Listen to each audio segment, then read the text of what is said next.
Hindi daw nakita ko naman. Ang uso ngayon, ganito na eh. Ay. Parang kala mo, langgana. Eh, may mga pangalan, no? Panilisin mo.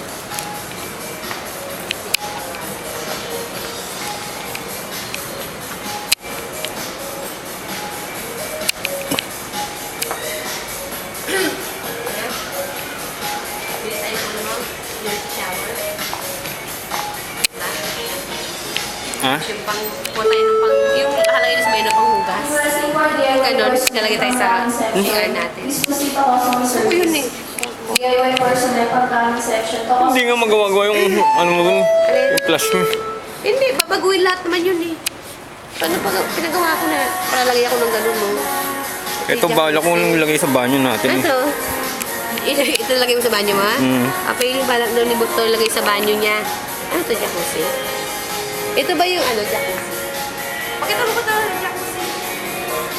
Magkano? Kunin mo yung presyo. Made in, ano? Made in Thailand. Alin po dyan ang presyo talaga? Yung 160? Ano ma'am, 148. 148? 138 ma'am. Ah, 138 pala pa ini. O yan, pwede mo itong bilhin. Si Thailand pala to. Ito yung nilagay sa may ano ng swimming pool, diba? Isang kulay lang yan. Meron naman po rin ma'am.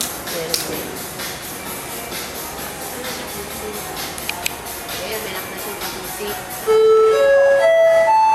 Ayan, Requesting for batang yan. DIY personnel from plumbing section. Disposito customer service. DIY personnel from plumbing section to customer services. 148.